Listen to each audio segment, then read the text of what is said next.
Welcome back to Judith Plains, Montana. I'm BP, and this is the 555 Challenge.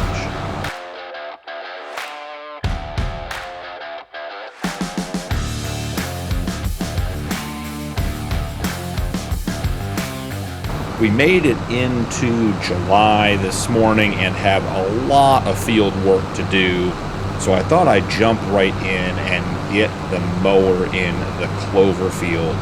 So after sort of going through the options last episode and we came into some money, I have decided that we're going to buy this field over here on the left and plow it up and make the Clover field and that field one giant soybean field, which we can get planted today. So the first order of business is going to be to get this field mowed up. Then we're going to have to bale up all of the clover, and from there we'll get everything plowed together and then planted.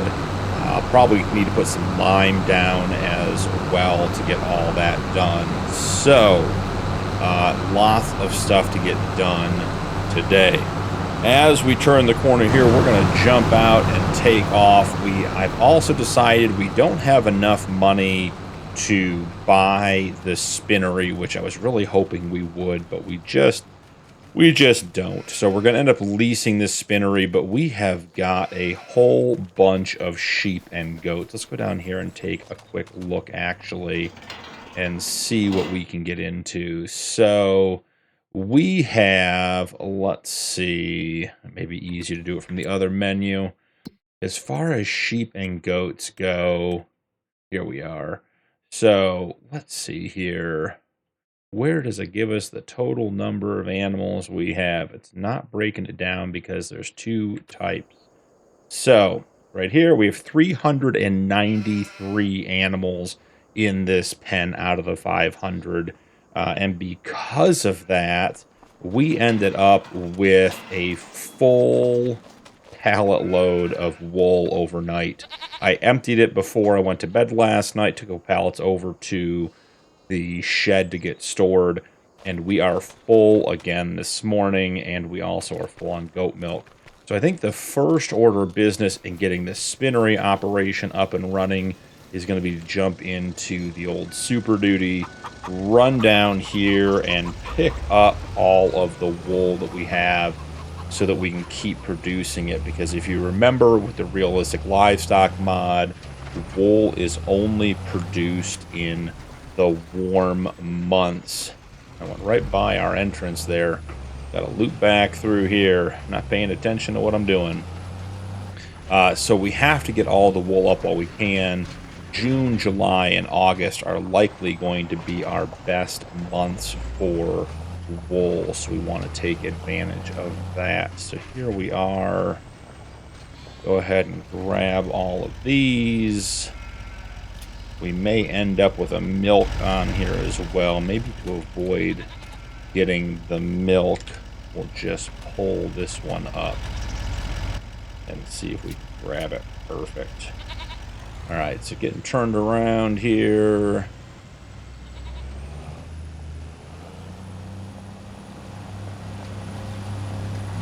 Let's head down to the shed. I think we had 19 pallets of wool last episode.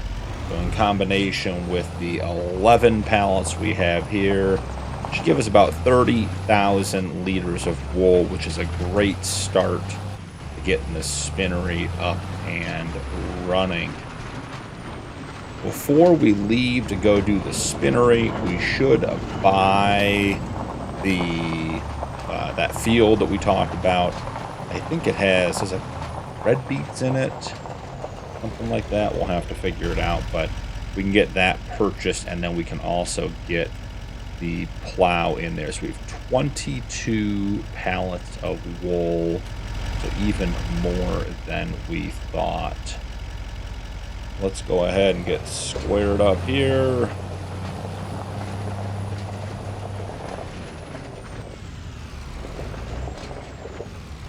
And let's get a full trailer full of wool going. Hoping we have enough space to get it all on here.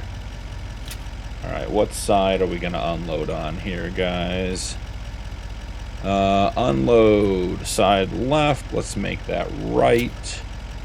See if we can't get this squared up and neatened up a little bit. Yeah, see, some of these just tip over and fall out of position regardless of what we do, but we'll try to get it reorganized. Oh, that's not bad at all. And one pallet left. Is it going to take it? It is. Love that. The 33,000 liters of wool on the trailer, ready to head down to the spinnery. So let's get this guy pulled up out of the way. We'll run him down there in just a minute. We do have our other 2 grass fields to mow today, so we've got a lot of field work to do. So we'll grab this guy. Our plow should be up on the side of the goat sheep barn. We should be able to run right down here and grab it.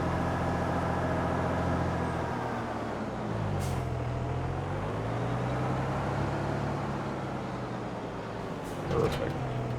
And let's not forget to lift it. We don't plow up any of our grass field. I will probably go around the outside of the clover field once with the mower when it's all done and bring in some extra grass and just try to get that up for one last bit of silage. But another field being added to our farm today. Very exciting stuff.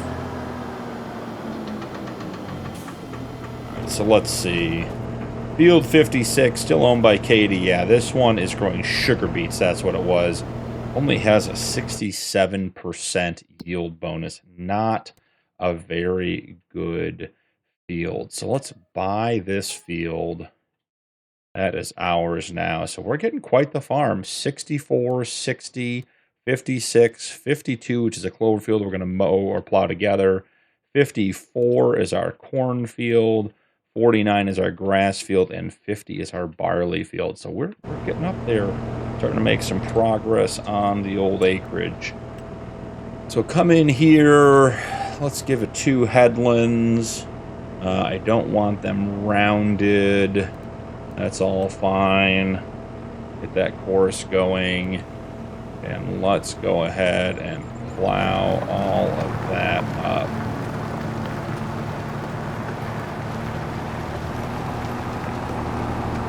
Oh, we're going to have to rock pick it too. Yeah, we'll get rocks out of this for some more lime, so that'll be a positive as well. More work to do, but more productions that we will get. Not sure why field 52 is tagged. Let's go ahead and untag field 52, and we will head down with the Super Duty and all of that wool to the spinnery. Have $59,366 left. We're going to end up leasing that spinnery, get our wool production going. We'll have to figure out how quickly that production works and see if we want to stock up some wool, bring it down in big batches, or if we want to sort of bring it down daily to keep things rolling. We'll have to figure out what the production level is down there and if it's worth having year-round. Long-term, I could definitely see owning the spinnery. If we're getting 11,000 liters of wool a day in season, we will need to have that spinnery up and running for quite some time.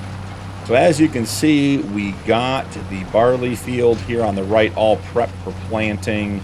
I did mulch the field, and then I did fertilize the field with some manure. Obviously, the weeds have popped up today. We'll likely have to do some spraying on that field after we plant it.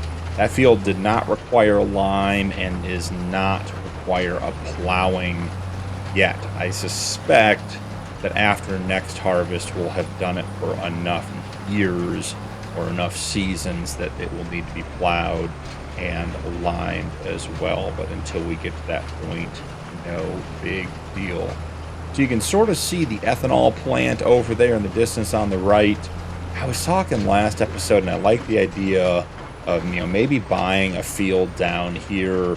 Something like maybe this field right here to the right. Big square field right by the ethanol plant, and just put corn in there. We could bring the harvester down, harvest all the corn, and this could just be our ethanol field, and take that stuff right over to the ethanol plant. Is this actually a field over here too? There is. There's one even closer on this side of the river.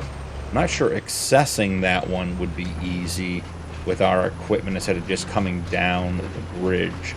But either way, having a field down here that we could use to just feed the ethanol plant, I think is going to be, in our best interest. I don't know if I want to own the ethanol plant. We'll have to see how productive it is. I definitely want to buy the whiskey plant. It's $240,000, so have quite a bit of money to raise to be ready for that. But we will get there. So before we end up dropping this stuff off and selling it, which we don't want to do, let's come in here and we're going to lease this. $493 a day compared to $180,000 to buy. We can own it for about 360 months before we need to buy it.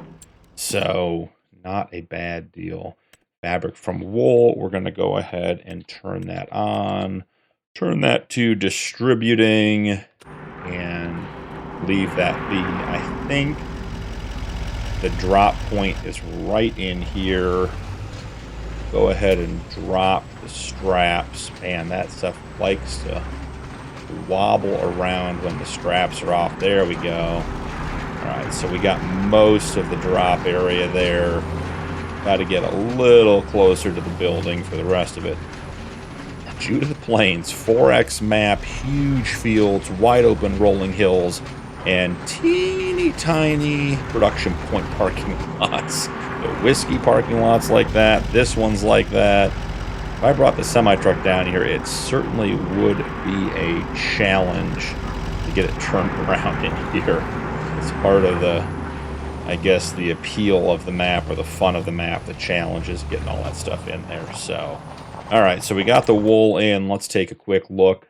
32,995 liters. They're already processing. Wool is 18. Let's see. Wool is 6 to 2.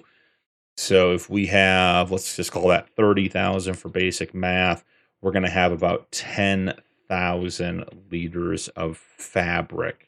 And now let's check the price of fabric. Peak fabric is $51.59. That is a great price. Wool, on the other hand, I don't think we have any wool to even look at right now, so it won't tell us. Let's see. Wool, on the other hand, peak price is just about $1,200. So we're getting a 1-to-3 ratio. So if we sold the wool, we'd get about $3,600. By turning it into fabric, we're getting a little over $51. So we're making $500 more on the, I'm sorry, $1,500 more on the wool than we would if we just sold it. So, and also bumped into that car. So let's head back up to the farm, check on the plowing, check on the mowing, because as soon as that mower is done, we got to get them over to the big grass field and our, what was and is back to being our new grass field now that the corn has been planted in the far field.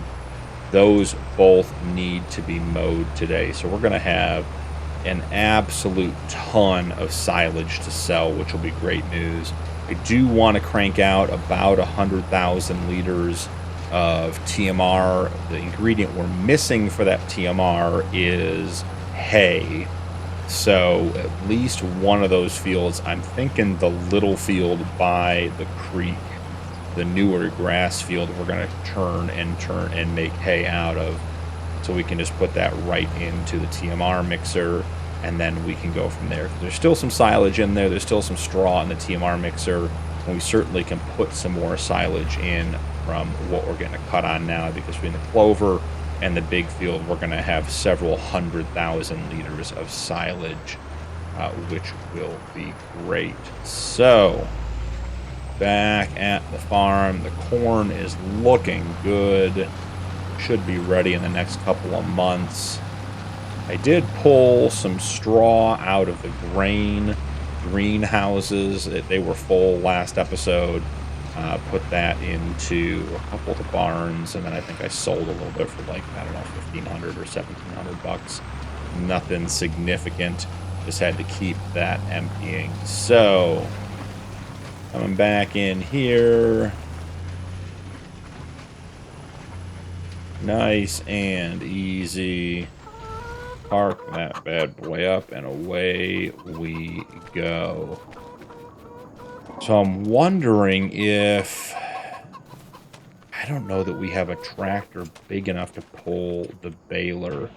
I think the baler requires like 360 horsepower, and the Versatile is stuck at 272. That is its maximum amount of horsepower. So we may struggle a little bit to get this done. I guess we could look at putting the mowers on the Versatile, but I feel like they're going to take quite a bit of horsepower too. Maybe we'll run up here and check and see which setup, either the baler or the mowers, require less horsepower, and see which tractor we want to get set up on doing that. So I'll pull up here. Wow, the Quadtrac says it's done with its plowing too. I'm just going to pull up here real quick, get onto the field, out of the way. Alright, so let's check real quick. We're going to go around and do the outside edge and pull some grass into the field regardless. So we're not worried about that. While that's unfolding, let's see. So the baler requires, I mean, we're at full size. It's got to be 360. Maybe it's a little bit less. I guess I don't have the full size windrow, so it could be a little bit less. The mowers, on the other hand, this one requires 200 to 240, and this requires 80, so that's going to be, you know, you're at 320 regardless. So it probably makes sense to have the baler run on the Versatile. Wouldn't have guessed that, but once again, learn something new every day. Alright, so let's go ahead and just get all this grass pulled in. Maximize our last cut on the clover field. Plus, we got all these crazy corners we got to get into.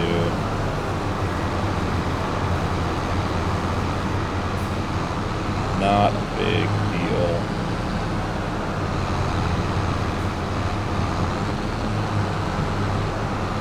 Oh, get the front back there. I have to go around with the mower on the outside one time just to pull all this back in.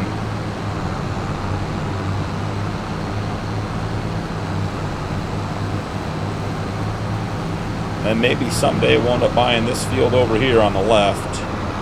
Yeah, nice addition to our field list. I have to take a look, and maybe before the end of today's episode I'll do some quick math and we'll figure out how much we've increased our acreage by in buying this new field. So you remember we have to get to 500 acres of arable farmland. So we are definitely have a long way to go, but we are starting to acquire fields faster, quicker, at a better rate, making more money. We're going to have some wool money coming in here soon. So, and all that, we just keep reinvesting into the farm to make sure we have enough money for the next project, the next expansion.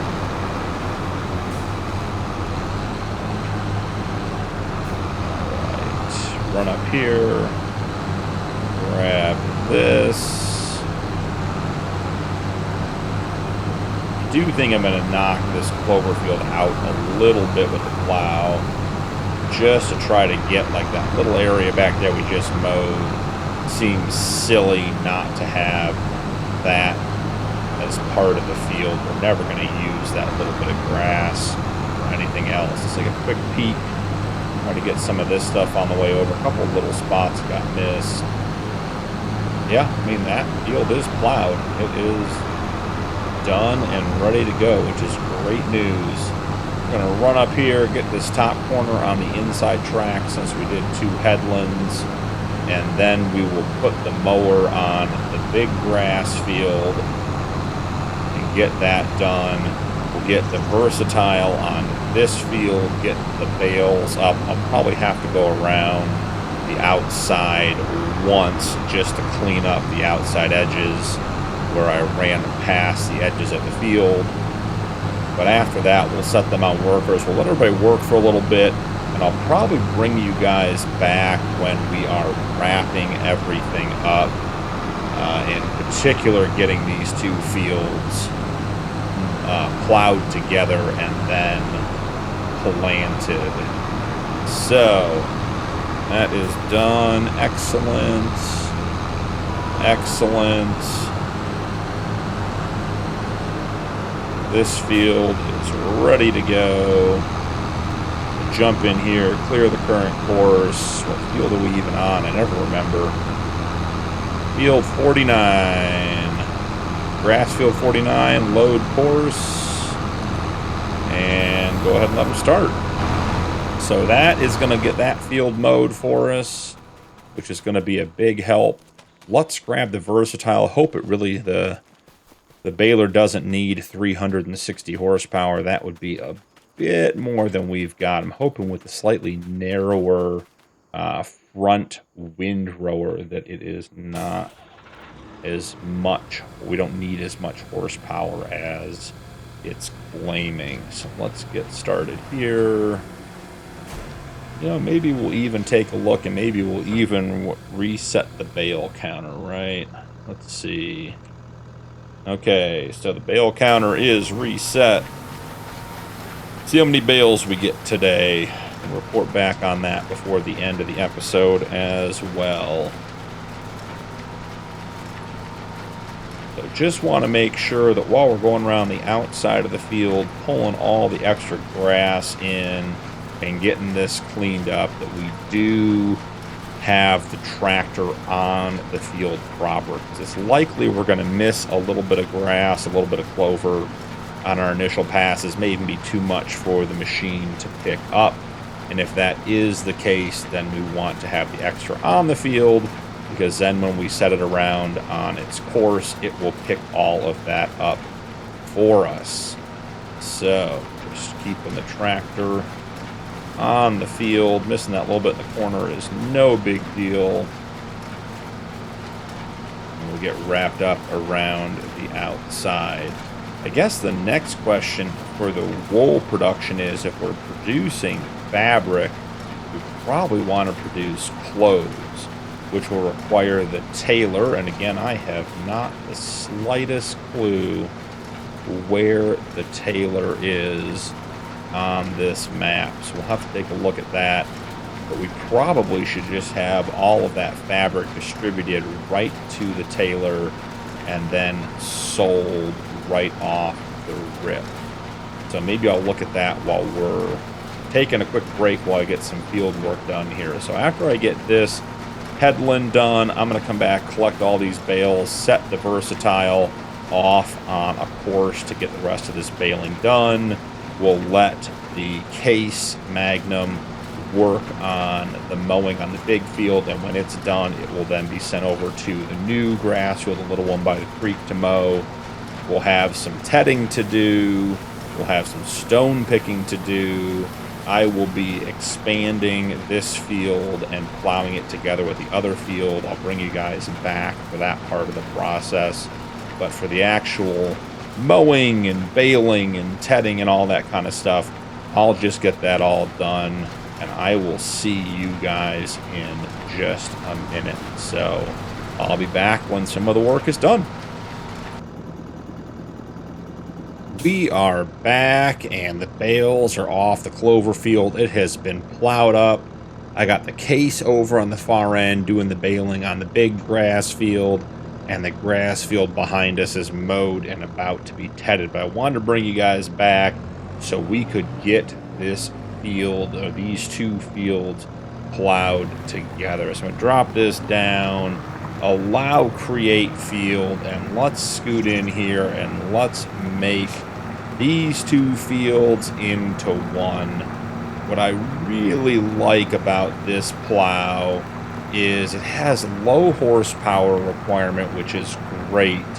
And it also works when it is extended and when it is contracted. So I'm not doing a whole lot here to widen the field, just getting it a little closer to the road. Up here in the in front of us, I'm probably going to make it quite a bit wider, take up some of that space that we don't use where the road has a bend. And then I'll show you guys what I mean about using it in its extended and its contracted position. So we want to start sweeping this corner nice and rounded for the harvester. And here we go. We'll just pull this up here and sweep this back out. Get these edges lined up nicely. Then we can bring the stone picker in here and get this field prepped so we can get it planted. All right, so that is what the plow looks like in its extended position. But now you see I can actually fold it back down, and for some detail work, it works in this position as well. So let's head over here. We got to actually connect these two fields, take out the middle strip, which is going to require it to be extended, but I'll show you guys what I mean. So I can put this plow down and just this little narrow bit, if I only want to do the outside edge, you see how it'll work in that position too. So you get like a detail edge plow and a working with plow out of this. Just a great little mod. Had it on the farm for a couple of months now, maybe even over a year, and just really have enjoyed being able to get into small areas with it and big areas. So here we are, getting these two fields plowed together. Excited to have it. I did go back and do the math, guys. We are at like 81 or 82 acres, give or take. There's a little bit of rough math in there because we extended a couple of fields, and I'm sort of guessing how much we extended it. But we are getting awfully close to 100 acres of arable land, which is a big step for us in getting to those 500 total acres. I think at 100 arable acres, we start producing a lot of crops, and we can really start to accelerate our growth. So excited for that. Now let's see, does this tree have to go? I think the answer is yes, unfortunately. Let's see if we can't get this tree up and out of here. Alright, all done. So we'll pull this guy up here a little bit.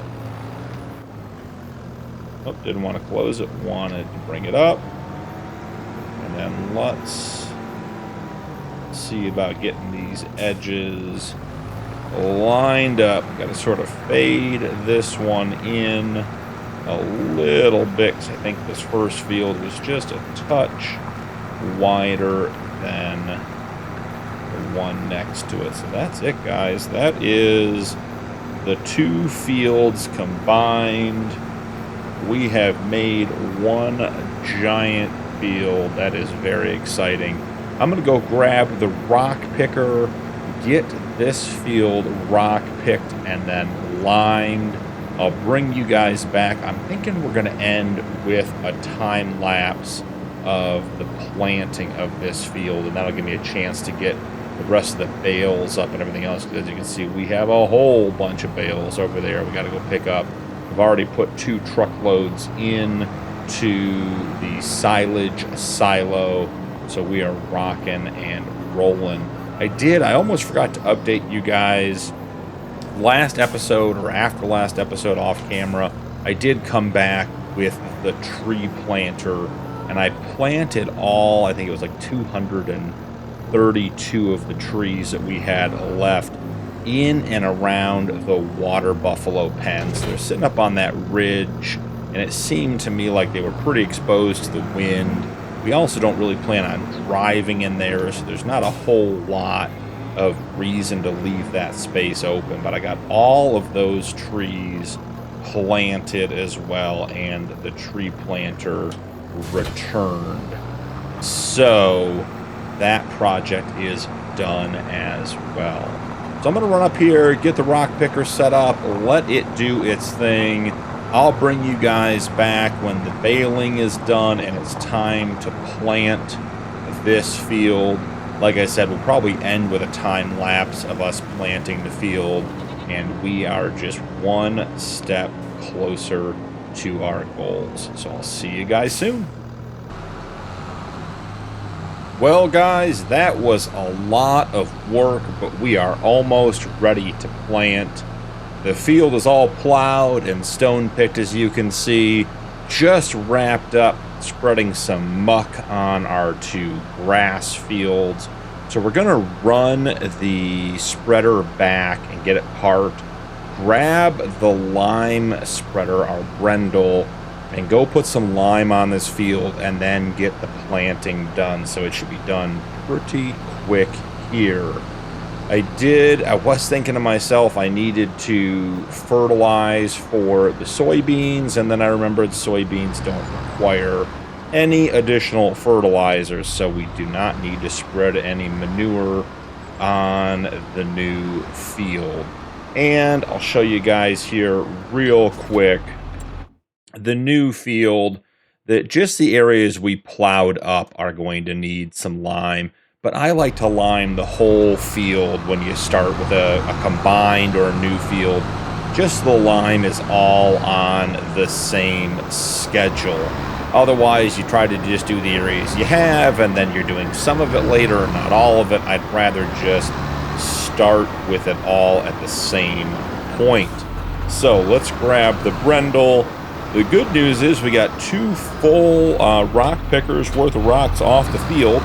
So we have some additional lime in the lime production back here. We can top off the Brendel, and we should have plenty regardless, but this way we'll make sure we have enough, and that may be pretty close to all of it that was in there. Let's take a quick look here. Here's a lime down to 199 stones. Yeah, there'll be a couple more liters coming out, but we're 92% full and just about done there. So let's get this bad boy opened up, and we'll start the liming over here. So we're going to have to figure out, we'll probably just call this field the combined whatever two numbers they are. So let's see, let's come in here. I'd like to do 2 headlands, none rounded. Let's see if we can get that figured out. And this is 52, 56. So let's go ahead and start that job. Liming. Let's go ahead and save course. We're going to call this 52/56. That is all done. He is off and to the races, looking good. Let him work a little bit now. Our baling, quite a bit of success baling, 229 total bales between the old clover field, which is now gone, the big grass field, and the little grass field. Now, the little grass field we did ted and turn into hay because we need that for the TMR, and we got 40 bales of TMR. And for those of you that have been watching along and paying attention to my gripes, I did go back and change the loading zone on this trailer, and as you can see, the last bale is just under the last strap, so nothing's falling off and everything's being accounted for now. So with 229 bales total, 40 of them being hay, that means we had 189 grass and clover bales going for silage. So we have quite a bit of silage coming up. We'll check on that in just a second after we drop off these hay bales in the TMR mixer. We may even do one quick run over of silage and get this thing topped off. We have a little bit in here. It was the hay that was the limiting factor, but we may just run some more over. So let's see. Okay, all of that hay is in there. This corner is going to be a little bit tight. Not too bad.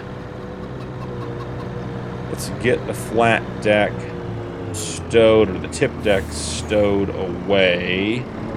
And let's go back and get the tipper, and we'll take a load of silage over. Take a look and see how the silage is coming, but this silage production on Judith Plains is great, very fast.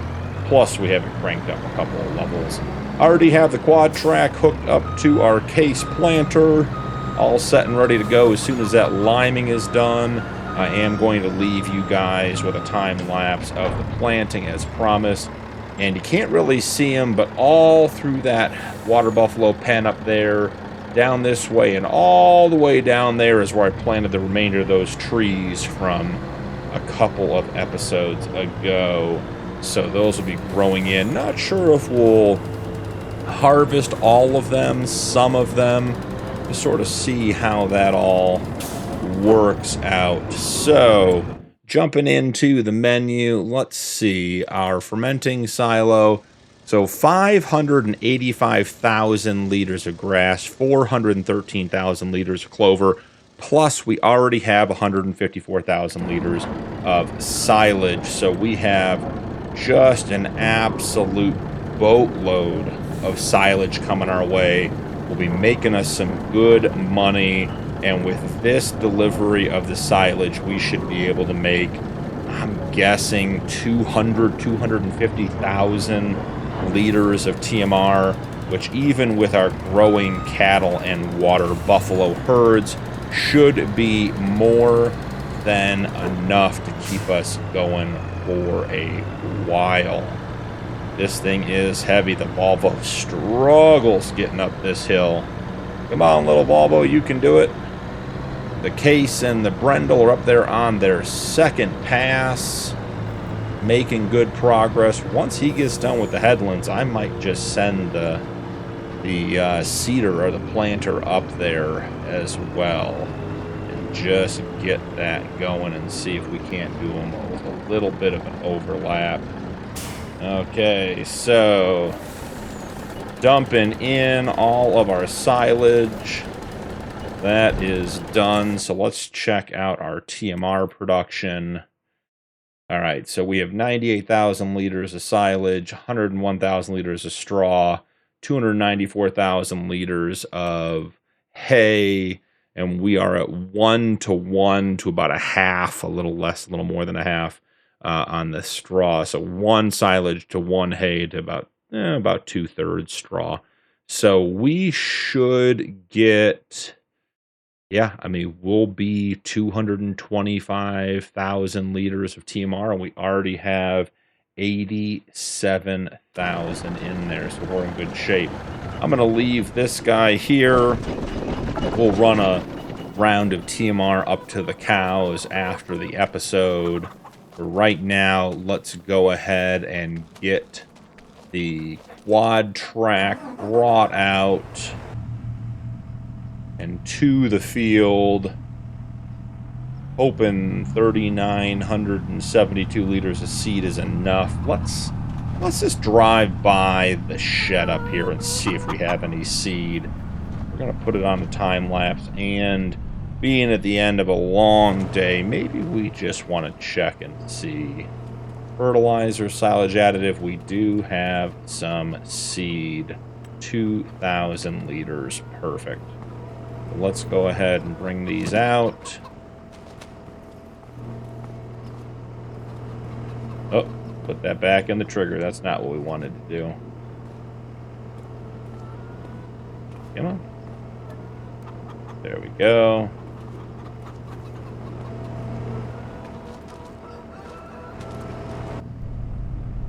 And let's see. Yep, grab those. Should be able to fit both in here. And it is a big field. I wonder, take a look at the map. I wonder if that field is bigger than our corn field. So the corn field says it's 18.82 acres. This one's 11 and that one's 10. So yes, 21 plus the area we combined plus the area down the side. So this is now officially our biggest field on the farm. Very exciting stuff. So let's get the lime going. I think we're gonna have to let him, yeah, we'll have to let him make his corner here. And then I do wonder which way is he going to run this field. Let's just take a quick look and see. So he's going back and forth, so we'd have to plant back and forth to keep up. So I'm going to let him do his thing, and then we will get the seeder on the field, or the planter on the field for the soybeans. So I think this is about it for us today. As I said, I'll throw the time lapse on the end for you guys so you can see it. But thank you so much for joining me today. Don't forget to drop a like and turn on notifications for more videos. Channel memberships are available if you'd like to support my content further, and members do get early access to upcoming videos. That's all for today, and I'll see you in the next one.